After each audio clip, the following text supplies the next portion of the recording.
एक छोटी सी रियासत पर एक बादशाह हुकूमत करता था। उसे शिकार करने का बहुत शौक था। एक रोज बादशाह अपने सिपाहियों के साथ शिकार करने निकला। रास्ते में उसे एक आदमी नजर आया जो लकड़ियां काट रहा था। करीब ही एक गधा बंधा हुआ था और एक झोंपड़ी भी नजर आ रही थी। बादशाह ये देखकर बहुत हैरान हुआ कि इस गरीब की झोंपड़ी बहुत छोटी थी और उसमें सिर्फ एक आदमी ही लेट सकता था। बादशाह कुछ दूर तक गया तो अचानक तेज आंधी और तूफान शुरू हो गया। बादशाह के सिपाहियों ने फौरन उसे वापस जाने का मशवरा दिया, लेकिन बादशाह ने कहा कि तुम सब वापस चले जाओ, मैं तो उस आदमी की झोंपड़ी में रात गुजारूंगा। ये सुनकर तमाम सिपाही हैरत ज़दा रह गए।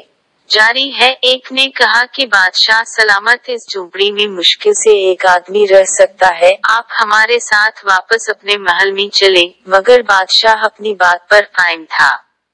इसने कहा कि तुम सब कल सुबह सवेरे यहाँ आ जाना, मैं ये देखना चाहता हूँ कि गरीब आदमी अपनी जिंदगी कैसे गुजारता है। चुनांचे जब इसके तमाम सिपाही वापस चले गए तो बादशाह इस आदमी की झोंपड़ी में पहुँच गया। वो आदमी बहुत खुश मिजाज और मेहमान नवाज था। उसने बादशाह का भरपूर इस्तकबाल किया, उसे गर्म दूध पेश किया जो इसकी पालतू बकरी का था। फिर इसने बादशाह को कुछ प्याज के साथ एक सूखी रोटी दी, जो बादशाह ने किसी न किसी तरह खा ली।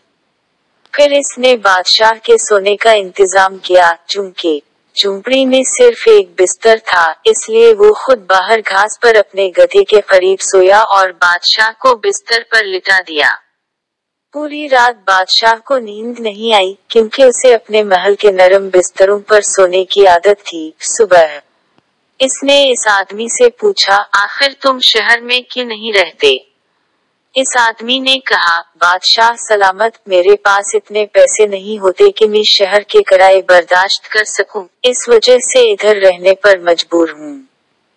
बादशाह को ये सुन कर बहुत दुख हुआ। उसने फौरन अपने महल का एक कमरा उसे मुफ्त में देने का हुक्म दिया और शाही खजाने से इसके लिए माहाना वजीफा भी जारी करवा दिया।